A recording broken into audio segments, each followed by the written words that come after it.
Kabanata 2671.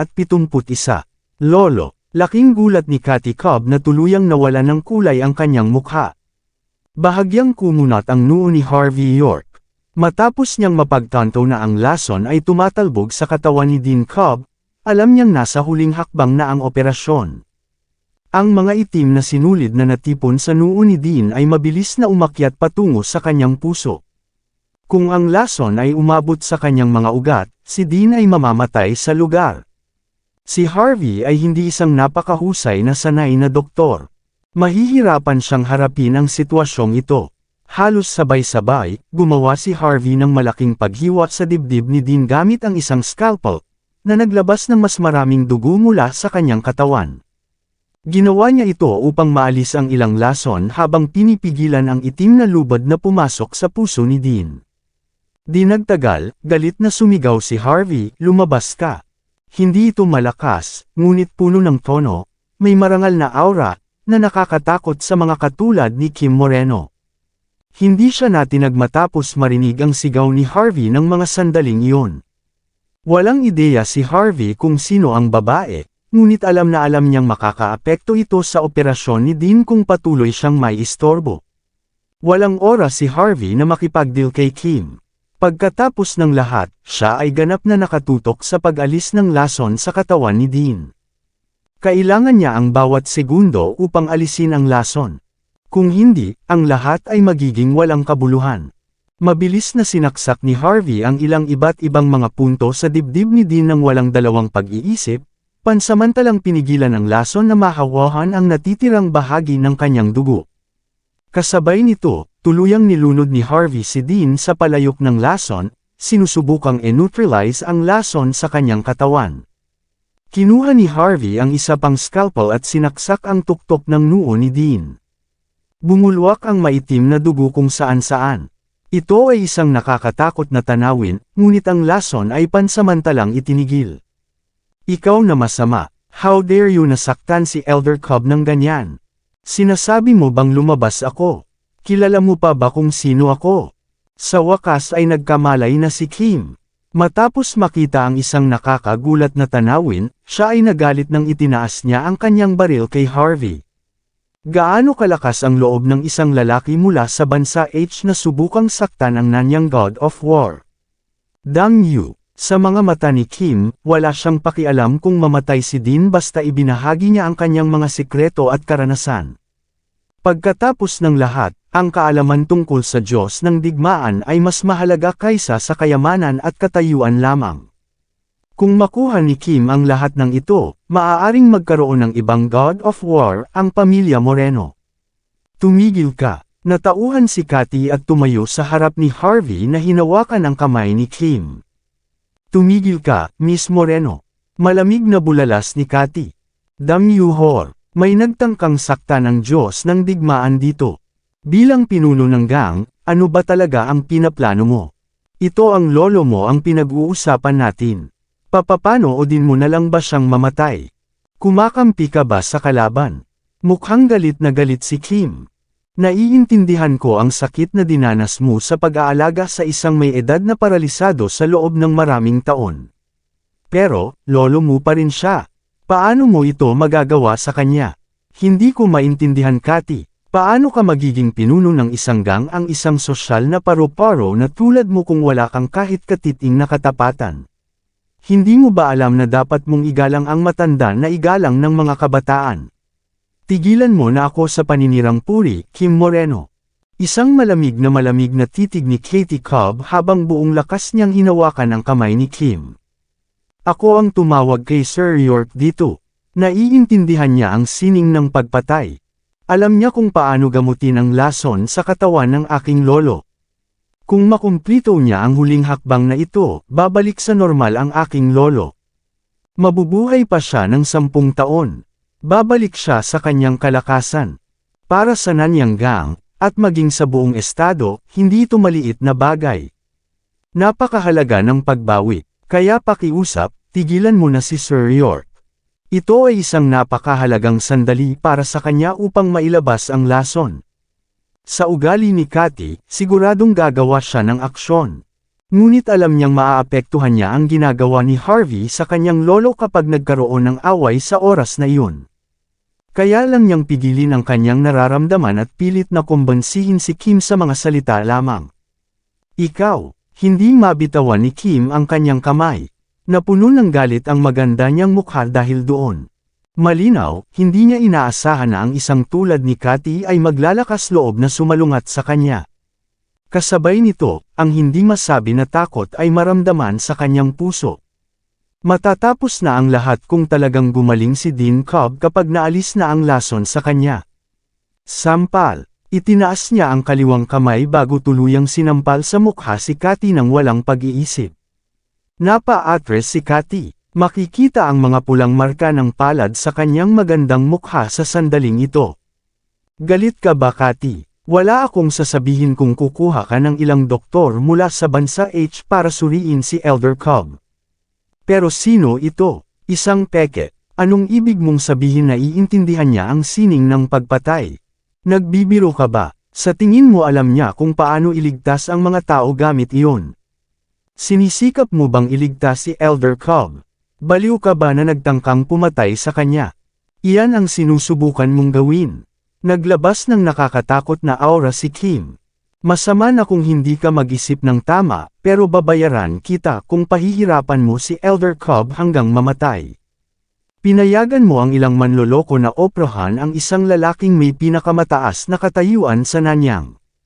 Baliw ka, how dare you? Sa tingin mo hindi ko nakikita.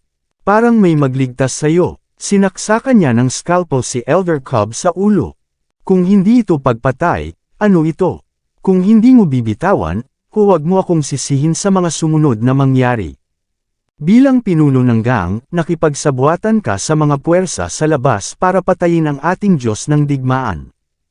Karapat-dapat kang mamatay. Mabilis na sinulyapan ni Kim si Harvey. Ibinalik ni Harvey si Dean bago inalis ang scalpel sa kanyang ulo. Kakaiba iyan. Ang serye ng mga aksyon na iyon ay mukhang lubhang mapanganib, ngunit hindi nagtagal ay bumalik ang kulay sa mukha ni Dean. Mukhang mas kalmado rin siya kaysa dati. Isang mabangis na tingin ang ipinakita ni Kim matapos makita ang tanawin.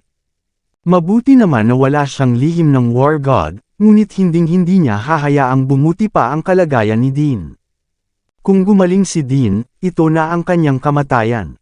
Sa sandaling ito, ang kanyang tingin kay Cathy ay puno ng layuning pumatay. Hindi alam ni Cathy kung ano ang iniisip ni Kim, ngunit mukhang matatag siya. Dahil ako ang humiling sa kanya na pagalingin ang aking lolo, gagawin ko ang lahat ng responsibilidad. Kapag namatay siya, ako ang sisisihin. Lolo ko siya, wala itong kinalaman sa iyo. Baliw ka talaga, Cathy. Galit na sigaw ni Kim. Dahil hindi siya makatakas sa pagkakahawak ni Cathy, maaari na lamang niyang utusan ang kanyang mga bodyguard na kumilos. Kumilos kayo, talunin ang manloloko at iligtas si Elder Cobb. Hindi nag-aksaya ng oras ang mga bodyguard at agad na sumugod kay Harvey York. Gayunpaman, si Kim Moreno lang ang kanilang master. Bago pa makapag-react si Harvey, inagaw na ni Cathy Cobb ang baril kay Kim at napa-atres bago hinayla ang gatilyo. Bang, bang, bang.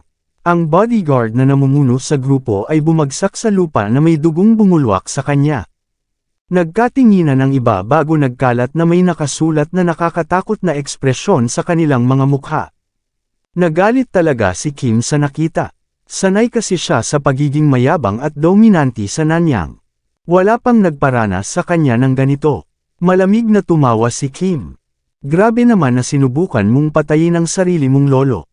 How dare you lay your hands on the Moreno family people? Halika, ibaba mo na rin si Cathy. Kung siya ay lumaban, paralisado siya. Aakuin ko ang responsibilidad kung may mangyari. Tiyak na kakayanin ko ang social butterfly na ito. Ang mga bodyguard ng pamilya Moreno na nagbabantang humakbang pasulong na may mga baril sa kanilang mga kamay habang nagpapakita ng layuning pumatay. Handa ka na ba talagang lumaban? Itinutok ni Cathy ang kanyang baril sa ulo ni Kim na may malamig na tingin. Kung sumulong ang mga tauhan mo, dito ko natatapusin ang buhay mo. Wala akong pakialam na mamatay dito kasama ka. Gusto kong makita kung sino ang unang mamamatay. Ikaw ba o ako? Nang inig ang mga bodyguard bago huminto sa kanilang mga hakbang nang marinig ang pagbabanta ni Cathy. Nakatitig sila kay Cathy sa puntong ito. Nakita nila ang hintuturo ni Cathy na nakalagay ng mahigpit sa gatilyo. Mukha rin siyang nabalisa. Kung magalit si Cathy, malamang na walang pag-aalinlangan niyang hilahin ang gatilyo. Si Chief Kim ang magpapusan at maunang mamatay. Bahagyang nagbago ang ekspresyon ni Kim. Malinaw na ayaw niyang mamatay. Sinenyasan niya ang kanyang mga tauhan na tumigil muna sa paggalaw. Tuluyan nang hindi pinansin ni Harvey ang lahat ng nangyari at binilisan ang operasyon. Alam niyang kahit na kontrolin ni Cathy ang sitwasyon, mayroon pa ring gagawing mga hakbang ang mga ito. Kung hindi titigil si Kim sa wala para pabagsakin si Harvey, kahit si Cathy ay wala ring magagawa tungkol dito. Sa mga sitwasyong iyon, walang ibang pagpipilian si Harvey kundi ang alisin ang lason sa katawan ni Dean. Kung hindi, malamang na walang kabuluhan ang mga pagsisikap ni Harvey. Nang hindi na nag-iisip, hinayla ni Harvey ang sarili at kumuha ng isa pang scalpel. Sa pagkakataong ito, gumawa siya ng hiwa sa likod ni Dean. Maya-maya pa ay nabunot ang isang itim na lubad. Ang isang bone-piercing sensation ay maaaring madama mula sa mga sinulid. Sa sandaling ito ay natanggal, ang temperatura ng buong silid ay bumaba. Isa ito sa mga core ng ice poison. Ang lason ay ganap na maaalis kung ang mga string ay ilalabas sa katawan ni Dean. Nanginginig ang mga mata ni Kim matapos makita ang nakita. Bastos! Anong ginagawa mo? Galit na sigaw ni Kim. Tumigil ka na. Ginawa mo ang kalokohan sa aming Diyos ng digmaan. Anong balak mo? Hindi mo ba pipigilan yang impostor na yan, Cathy? Pinahihirapan niya ngayon si Elder Cobb. Hindi mo ba nakikita? Kung gusto mo siyang patayin, ang pinakamaliit na magagawa mo ay siguraduhing mamamatay siya ng matiwasay. Tigilan mo na ang pagpapahirap sa kanya. Nasaan ang pagiging tao mo? Kumilos ka. Gawin na kaagad. Huwag niyong pansinin si Cathy. Ibaba niyo na ang manloloko na yan. Nagkatinginan ang mga mandirigma bago maingat na humakbang pasulong. Bang! Hindi nag-aksaya si Cathy Cobb ng isang segundo sa paghila ng gatilyo. Isang bala ang dumukles sa buhok ni Kim Moreno. Sabihin ko sa inyo, kung sino man sa inyo ang gumawa ng isa pang hakbang pasulong, papatayin ko siya. Si Cathy ay napuno ng layuning pumatay. Ang lamig ng ekspresyon niya. Umalis na kayo dito ngayon din. Labas! Kung walang paraan si Cathy na makitungo sa mga taong iyon sa maikling panahon, malamang na hindi siya magdadalawang isip na makitungo ng permanente kay Kim. Natakot si Kim sa putok. Tinitigan niya si Cathy na tuluyan nang nawala ng kulay ang mukha. Itigil mo na yung pagiging perseguido mo, Cathy. Paano mo balak na managot kung namatay si Elder Cobb dahil dito? Paano mo mabibigyan ng patas na pahayag ang tatlong pinakadakilang pamilya ng Nanyang? Lahat ng tao ay naniniwala sa iyo. Kaya nga walang tutol sa iyo nang dinala mo rito si Elder Cobb. Pero bigo talaga ako sa iyo ngayon. Bakit hindi kita pinigilan noon? Nagpakita si Kim ng mapait na ekspresyon sa mukha. Talagang nakaramdam siya ng panghihinayang.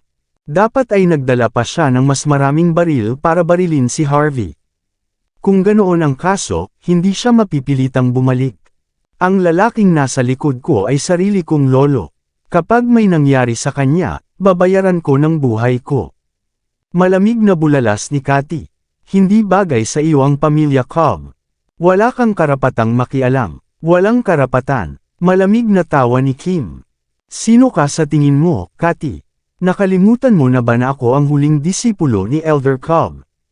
May kasabihan, guro sa isang araw, ama habang buhay.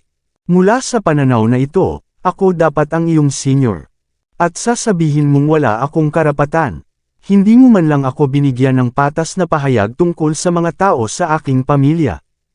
How dare you na pigilan ako sa pagliligtas sa sarili kong guro?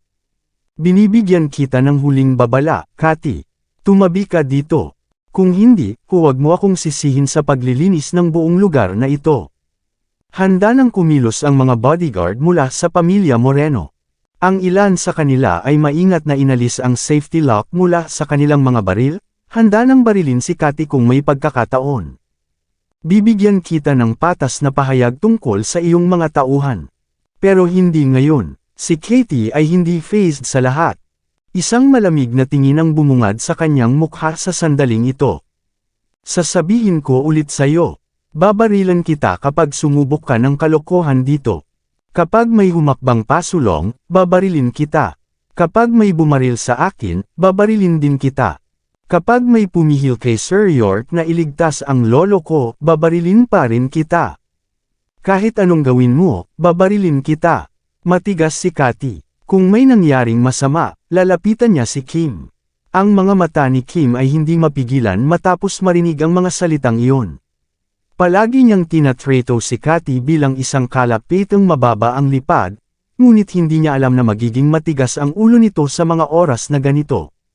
Mabuti, magaling, huwag subukang bumalik sa iyong salita. Dahil bibigyan mo kami ng patas na pahayag, maghihintay ako dito. Fair na. Maraming salamat sa lahat ng sumusubaybay. Please subscribe and follow my YouTube and Facebook channel, Pilipino Novel. Maraming salamat po. Kabanata 2675. Kinawayan ni Kim ang kanyang mga tauhan para hudyat na umatras sila na may sunod-sunod na ekspresyon sa kanyang mukha. Pagkatapos, sinipa niya ang babaeng patungo sa lupa. Lumayas ka dito, nasa daan ka. Gamulong-gulong ang dalaga sa lupa bago bumangga kay Cathy Cobb. Matapos makita ang kanyang pinagkakatiwalaang subordinate na sinipa sa lupa, hindi napigilan ni Cathy na iabot ang kanyang kamay dahil sa kabaitan ng kanyang puso. Sa sandaling umabot siya, nakaramdam siya ng panganib dahil sa kanyang karanasan sa underworld. Siya ay likas na umatras, ngunit siya ay medyo huli na. Bang! Sumipa ang babae. Nagkataon namang damapo ang paa niya sa palso ni Cathy. Dumulas ang baril mula sa kamay ni Cathy matapos makaramdam ng kirot. Bago pa man magalit si Cathy, isang sipa na naman ang ginawa ng babae sa kanyang baywang, na nagpalipad sa kanya sa isang iglap. Malamig na tumawa si Kim Moreno bago kinuha ang isa sa mga baril ng bodyguard at itinutok sa ulo ni Cathy. Nabaliktad na ang mga mesa. Namamanhid ang katawan ni Cathy. Ni hindi niya magawang tumayo, kahit na gusto niya. Kinagat niya ang kanyang mga ngipin at pinandilatan si Kim, na nagpakita ng isang mainit na ngiti. Walang hiya ka, Kim. Matapos makita ang pinagkakatiwalaang subordinate na ginawa ito sa kanya, malamig siyang napabulalas. Tinatrato kita bilang pinagkakatiwalaang subordinate ko, Daisy. How dare you betray me? Ito ay walang kahihiyan, at isa ring pagtataksil. Napuno ng saya si Kim matapos makita si Katie na parang baliw na aso na sumisigaw. Si Daisy ang espiya ko para bantayan ang bawat kilos mo. Alam ko na ang tungkol sa mga tao sa aking pamilya at ang katotohanan na si Dean Cobb ay ginagamot. Bagaman wala akong pakialam sa Nanyang Gang, hindi rin ako makakapayag sa iyo. Tumingin sa iyo. Maaari mo lamang gawin ang iyong bahagi at makuha ang mga lihim at karanasan ni Dean bilang Diyos ng digmaan bago siya mamatay. Kapag manako ko na ang kaalaman mo, pwede pa tayong magpanggap na magkaibigan, di ba? Pero ikaw, kailangan mo lang maging matyaga. Ginawa mo pang impostor ang sarili mo na sinusubukang iligtas si Dean. Hindi ako makapaniwalang muntik na siyang makabawi dito. Sa tingin mo kaya kung maupo at panoorin ito na mangyari? Mayabang na sinulyapan ni Kim si Dean na ngayon ay walang malay. Tinawag kong guro ang bastos na ito sa loob ng 10 buong taon, ngunit hindi niya ipinakita sa akin ang kanyang mga sekreto. Hindi kahit isang beses, ngayong malapit na siyang mamatay, tiyak na ibubuga na niya ang mga butil. Bakit mo siya sinusubukang pagalingin ngayon? Are you against me just because of that, Cathy? Ikaw? Namumula si Katie sa galit. So you're insinuating na ikaw ang lamason sa lolo ko. Dahil hindi niya ibinigay sa iyo ang kanyang sikreto, gusto mo siyang mamatay. Walang hiya ka, Kim. Hindi mo ba naiintindihan kung gaano kalaki ang naitutulong ng kanyang pag-iral mag-isa sa Nanyang Gang at maging sa buong bansa? Papatayin mo ang isang haligi ng bansa para sa iyong pansariling pakinabang. Karapat-dapat kang mamatay, haligi ng bansa. Malamig na tawa ni Kim. Ang isang tunay na haligi ay magigising sa ilang higit pang mga Diyos ng digmaan, na hindi nagtatago sa mundo. Walang anuman ang matandang ito. Tama na ang usapan, Cathy. Umupo ka lang dyan, o ipabugbog kita sa mga bantay ko mula sa Island of Darkness. Pagkatapos, malamig na pinandilatan ni Kim si Harvey York. Pumunta ka, paralisahin mo siya, galit niyang sigaw. Sinugod ng Dark Island Guard si Harvey York na may malamig na tingin habang si Kim Moreno ay sumisigaw ng utos.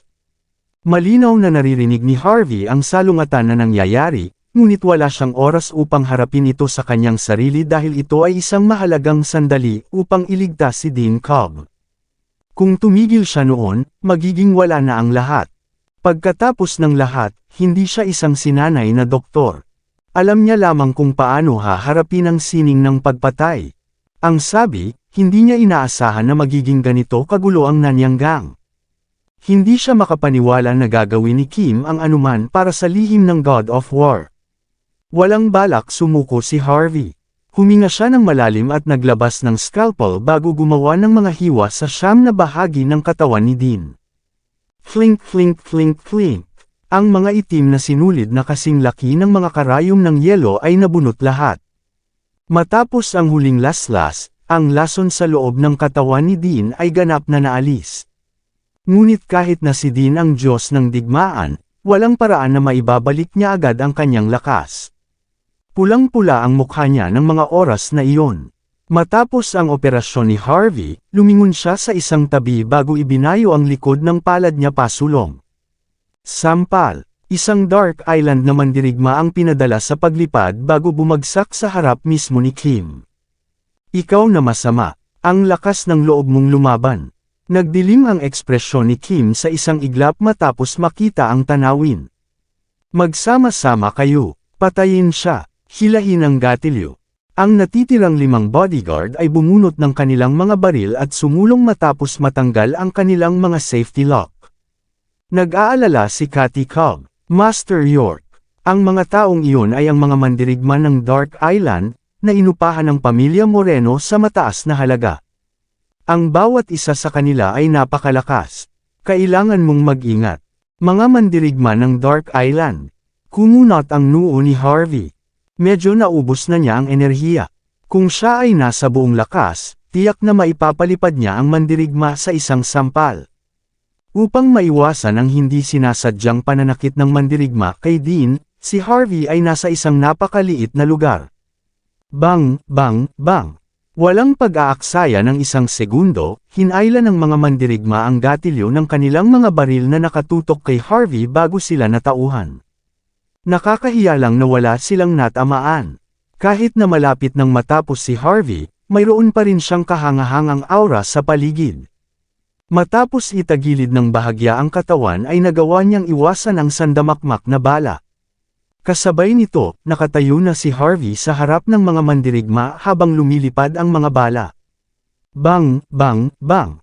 Ang isang mandirigma ay galit na hinayla ang gatilyo kay Harvey, ngunit sinuntok siya ni Harvey sa dibdib na may malamig na ekspresyon, na nabali ang lahat ng kanyang mga tadyang.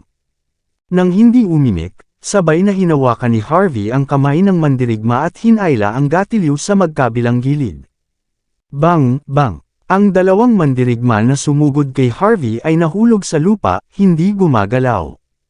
Ang iba ay kinikilabutan. Hindi nila inaasahan na ang isang impostor na ito ay may parehong lakas tulad ng Diyos ng digmaan na may maraming taon ng karanasan sa larangan ng digmaan. Hindi lang siya napakalakas. Nakakatakot din ang bilis niya, basagin. Casual na pinitik ni Harvey ang braso ng mandirigma sa harap niya bago siya sinipa sa isang sulok. Wala kayong mga kwentang basura. Matapos makitang walang epekto kay Harvey ang mga upahang mandirigma mula sa Island of Darkness, nagsimulang lumitaw ang isang nakakatakot na ekspresyon sa mukha ni Kim. Lubos niyang minamaliit ang impostor na nasa harapan niya. Flick. Sa pagpindot ng daliri ni Kim Moreno, isang dosenang gwardya mula sa pamilya Moreno ang sumulong sa isang iglap. Ang mga taong iyon ay hindi mula sa Dark Island. Lahat sila ay mga taga-Nanyang. Lahat sila ay may mga baril at mahabang kutsilyo sa kanilang mga kamay, nanlilisik kay Harvey York. Literal na pinalibutan nila si Harvey sa bawat direksyon na walang balak na gumawa ng anumang aksyon muna. Maliit na hakbang lang ang ginawa nila sa paligid. Kumunat ang noo ni Harvey. Hindi niya alam kung ano ang gustong gawin ni Kim. Malamig na tumawa si Kim. Medyo magaling makipaglaban ang taong ito. Bantayan niyo siya. Kung gumalaw siya, patayin si Katy Cobb. Ang dalawang bastos na ito ay malamang na may relasyon. Bahagyang nagbago ang ekspresyon ni Harvey nang marinig ang mga salitang iyon. Kung pinatay ni Kim si Katy, lahat ng ginawa ni Harvey ay walang kabuluhan. Nang malapit na niyang iligtas si Katy, nakita niyang tuluyan na siyang hindi pinapansin ni Kim habang naglalakad ito papunta kay Dean Cobb. Bahagyang nagbago ang ekspresyon ni Katy. Anong balak mo, Kim? Ano sa tingin mo? Malamig na tawa ni Kim. Palalayain ko ang aking guro sa kanyang paghihirap, syempre. Pinahirapan ninyo siyang dalawa sa ganitong kaunos-lunos na kalagayan, na naging dahilan upang ang isang Diyos ng digmaan na tulad niya ay humantong sa ganito. Bilang isang estudyante niya, hindi ko na ito konsentihin pa. Ako na mismo ang magpapadala sa kanya sa kamatayan. Hindi na niya kayang magdusa ng ganito. Diretso ang tingin ni Kim habang nagsasalita, na parabang tama siya noon pa man. Nagdilim ang mukha ni Harvey matapos marinig ang mga salitang iyon. Talagang tinanggal ko ang ice poison mula sa katawan ni Elder Cobb, malamig niyang bulalas. Babalik siya sa kanyang kalakasan at magiging Diyos ng digmaan muli. Sa kanyang lakas, dapat na madali para sa kanya na mabuhay ng hindi bababa sa isa pang 10 taon. Kaya nga kailangan mong tumigil sa panggugulo. Nanggugulo, sabi mo. Malamig na tumawa si Kim bago niya sinulyapan si Harvey. Maging ang nangungunang 10 doktor ng Hong Kong at sikat na mga Saint Hands ay walang paraan upang harapin ang lason. Paano mo maaalis ang lason? Sa pagsasalita mo, kung ang pagpapakitang tao ay maaaring malutas ang lahat ng mga problema sa mundo, kung gayon ako na ang hari ng mundo. Malinaw na kinukutya ni Kim si Harvey noon. Tinanggal niya ang kanyang safety lock ng baril habang humahakbang. Inilabas niya ang kanyang panyo para panasan ang kanyang sandata nang bumungad sa kanyang mukha ang hangarin na pagpatay. Nawala ng kulay ang mukha ni Katy. Ano sa palagay mo ang iyong ginagawa? Hindi mo magagawa ito. Ayos na ang lolo ko. Bumalik na siya sa normal. Buong lakas na sigaw ni Katy. Kung may nasabi akong mali, may mali sa kanya. Kung sasabihin kong may kapansanan siya, iyon lang ang katotohanan. Ako ang may-ari ng lugar na ito ngayon. Ako na ang magdedesisyon dito. Buong tapang na naglakad si Kim Moreno. Nang makita niya ang matanda sa kaldero na namumula ang mukha, bahagyang nagbago ang mukha nito. Hindi niya inaasahan na tila tuluyang nawala ang lason sa katawan ni Dean Cobb. May kakayahan ba talaga ang impostor? Nang walang pag-iisip ng 2 beses, ang tingin ni Kim ay napuno ng layunin ng pagpatay. Matatanggap niyang may kapansanan si Dean. Sa ganoong paraan, ito ay angkop sa kanyang mga interes. Pero hinding-hindi niya hahayaang gumaling ito. Kung nangyari iyon, ito ay mangangahulugan ng kamatayan para sa kanya. Muling kukunin ni Dean ang buong kontrol sa kabuuan ng Nanyang. Hindi yun matatanggap ng pamilya Moreno. Tumigil ka. Nang makitang hihilahin na ni Kim ang gatilyo, direktang sinampal ni Harvey York ang mandirigma mula sa pamilya Moreno at sumugod. Napuno ng paghamak ang tingin ni Kim habang hinihila niya ang gatilyo. Flick! Ang tunog ng gatilyo ay maririnig sa buong silid. Halos kasabay nito ay biglang nagmulat ng mata si Dean bago inilipat ang ulo sa gilid. Bang! Tumama ang bala sa buhok ni Dean. Ano ang sinusubukan mong gawin, Kim? Mukha pa ring mahina si Dean, ngunit isang hindi mailarawang dignidad na aura ang maramdaman na nagmumula sa kanyang buong katawan. Nanginginig ang mga kamay ni Kim matapos hilahin ang gatilyo bago tuluyang nawalan ng kulay ang kanyang mukha. Hindi niya maiwasang ihulog ang kanyang baril sa lupa pagkatapos noon. Sumuray-suray siya sa likod na may nakakatakot na ekspresyon. Guro, as expected of my student, Mahinahong sabi ni Dean. Mahal kong estudyante, bakit mo sa akin hinihila ang gatilyo? Sinusubukan mo bang patayin ako? Hindi yun. Mali ka, guro. Napa-atras ng ilang hakbang si Kim. Para siyang hamak na kasambahay sa harap ni Dean, na ngayon ay bumalik na sa normal. Sa harap ng kalmadong tingin ni Dean, likas niyang ibinagsak ang kanyang tuhod sa lupa. Kasabay nito, ang lahat ng mga bodyguard ng pamilya Moreno, kasama si Daisy, ay lumuhod. Nagsimulang magdugo ang kanilang mga ilong habang nanginginig ang kanilang mga katawan. Gayunpaman, nilalabanan nila ang pressure mula sa isang malakas na aura. Ang katamtamang aura ay nagawang sugpuin si Kim kasama ng iba pa. Gaya ng inaasahan mula sa Nanyang God of War. Nang makita ang tanawin, tumigil si Harvey sa paggalaw na may kalmadong ekspresyon sa kanyang mukha. Kahit anong mangyari, si Dean pa rin ang Diyos ng digmaan. Bilang kanyang estudyante, handa si Kim na maglagay ng bala sa kanyang ulo. Natural, ang mga bagay ay mukhang malungkot para sa isang tulad niya. Pagkatapos ng lahat, sa mga mata ni Dean, ang pagbabalik ng isang hari ay palaging nangangailangan ng sakripisyo. Kung hindi, walang maaalala kung ano ang kinakatawan ng Nanyang God of War. Matapos ang pag-iisip na iyon ay sumagi sa isip ni Harvey, ganap na hindi pinansin ni Harvey ang pamilya Moreno at naglakad pa sulong na may ngiti sa kanyang mukha. Binabati kita, Elder Cobb. Bumalik ka sa iyong kalakasan, kita mo. Napakabata mong bayani, Sir York. Lahat ng doktor at pari ay walang magawa para tumulong, ngunit ikaw lang ang nakapagpagaling sa akin sa loob lamang ng 3 araw. Talagang impressed ako. Tumalon si Dean mula sa kaldero at nagpalit ng damit na inihanda para sa kanya nang hindi tumitingin sa mga nakaluhod na tao. Ngumiti siya. Masyado kang mabait, Elder Cobb. Natutuwa din akong makita kang nanambalik ang iyong lakas. Ngunit kahit na natanggal ang lason, iminumungkahi kong magpahinga ka at maghanap ng ilang mga doktor na pinagkakatiwalaan mo upang higit pang gamutin ang iyong katawan. Wala na akong maitutulong pagkatapos nito. Hahaha. Hanggat nawala ang lason, lahat ng iba pa ay dapat sapat na madaling harapin. Ang nangungunang 10 doktor ng Hong Kong ay ang aking matalik na kaibigan. Hindi mo kailangang mag-alala tungkol sa isang walang kwentang bagay. Humagalpak ng tawa si Dean Cobb. Matapos humiga sa kanyang higaan sa loob ng halos 10 taon, paano niya hindi mapigilan ang kanyang kagalakan kapag bumalik siya sa kanyang kalakasan? Lolo, muntik nang mabaril si Sir York ni Kim Moreno para iligtas ka. Nagpumiglas si Cathy Cobb sa lupa at inalalayan si Dean na may mainit na ngiti sa kanyang mukha habang nagrereklamo. Nawalan ng kulay ang mukha ni Kim matapos marinig ang mga salitang iyon. Bakas sa mukha niya ang kawalan ng pag-asa. May sasabihin siya ngunit hindi man lang siya naglakas loob na magsalita sa puntong ito. Baka nagpakita siya sa harap ni Dean na nasa bingit ng kamatayan. Ngunit pagkatapos ang Diyos ng digmaan ng Nanyang ay nasa kanyang tuktok muli, walang paraan na gagawin niya ang ganoong bagay maliban kung siya ay isang ganap na tulala.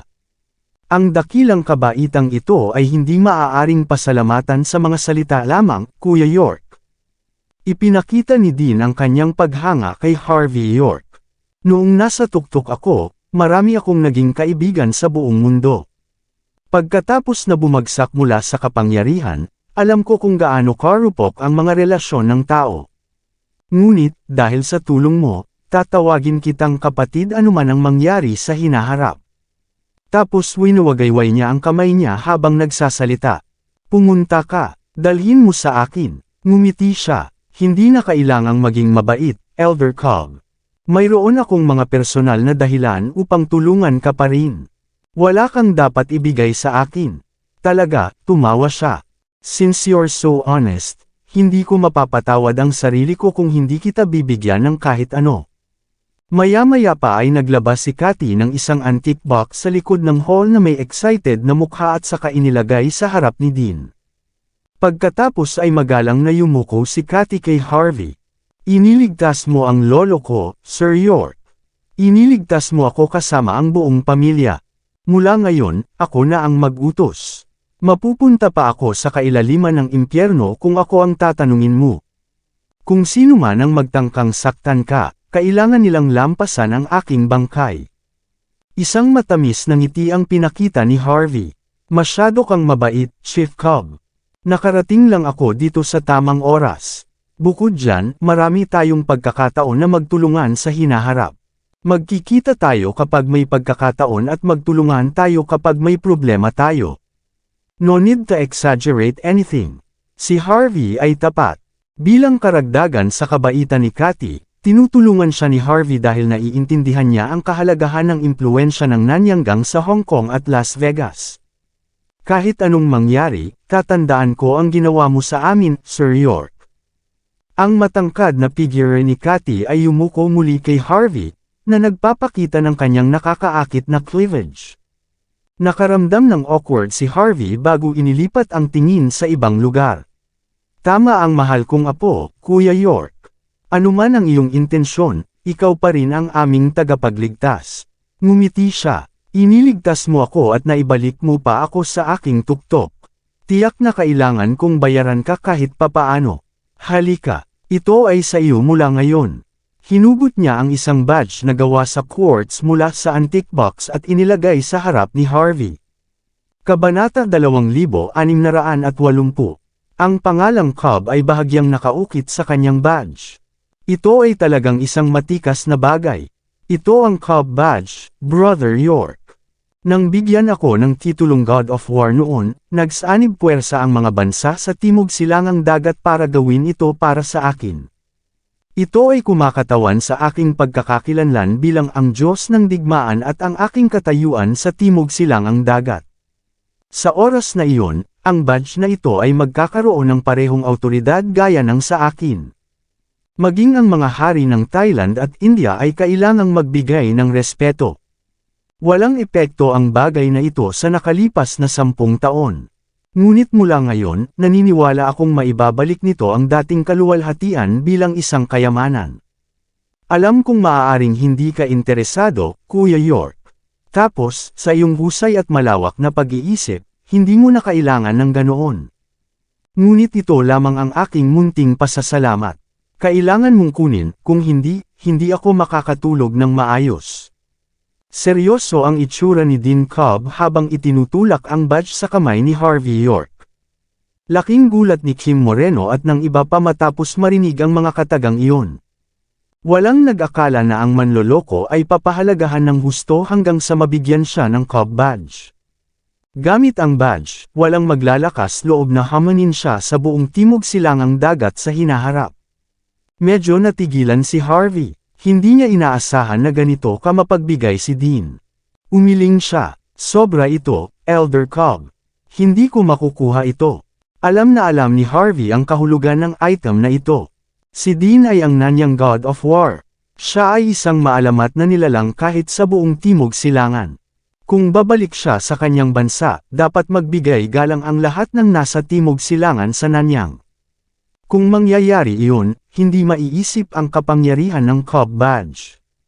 Nadama ni Harvey na hindi niya kailangang kunin ang badge dahil naisip niya na wala siyang pakinabang para dito. Mas maganda sana kung pigilin siya ni Cathy. Bahagyang natigilan si Cathy matapos marinig ang mga salita ni Harvey. Natarante siya, hindi lang kahit sino, kahit si Vince York ay hindi titigil sa wala para lang makuha ang badge mismo. Ngunit si Harvey ay talagang walang interes sa hindi mabibili at makapangyarihang Cobb badge. Ang lalaking ito ay literal na puno ng misteryo at alindog. Magalang na ibinalik ni Harvey ang badge na may matamis na ngiti. Hindi mo kailangang bigyan ako nito. Kung gusto mo talagang magpasalamat, bilhan mo ako ng isang inumin minsan. Ang pag-inom ay isang bagay, at ang pagbibigay sa iyo ng mga regalo ay isa pang ganap. Lalong natigilan si Dean. Matanda na ako. Kung hindi mo tatanggapin ang aking regalo at masira ang aking kalooban, kailangan mong bayaran ang presyo. Pero kung ayaw mo talaga nito, pwede mong makuha ang mahal kong apo. Kung magiging manugang kita, hindi mo na kailangang tanggapin ang regalo. Paano ang tunog na iyon? Kung magpakasal ka sa aking pamilya, ang aking kayamanan, ang aking awtoridad, At lahat ng iba pa ay magiging dote. Mabuti ito, nasa edad na si Cathy para magpakasal. Mula noong sinaunang panahon, ang mga bayani ay palaging ipinapares sa mga kagandahan. Hindi masama sa lahat, namula ang mukha ni Cathy matapos marinig ang sinabi ni Dean. Pwede bang tumigil ka na sa paglalaro ng Cupido, Lolo? Ako ang pinuno ng Nanyanggang dito. Hindi ako pwedeng magpakasal sa taong gusto mo. Nakatuon ang magandang tingin ni Cathy kay Harvey, kahit na pulang-pula ang mukha nito. Naturally, siya ay ganap na nasiyahan sa pag-aayos. Ngumisi siya. Mula noong sinaunang panahon, ang mga magulang ay ang nakikipag-ugnayan sa mga matchmaker. I will handle everything for you this time. Mabuting tao si Harvey. Magiging magaan lang ang loob ko kung pakakasalan mo siya. Kung handa siyang maging manugang ng pamilya, gagawin ko siyang pinuno ng pamilya Cobb mula ngayon.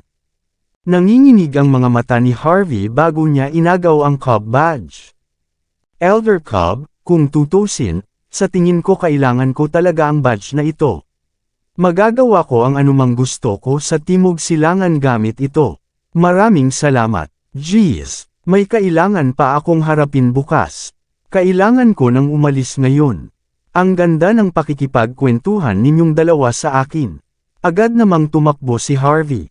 Palaki ng palaki ang problema niya sa mga babae. Upang pigilan ang sarili na magkaroon ng matinding sakit ng ulo, mabilis siyang lumayo sa sitwasyon.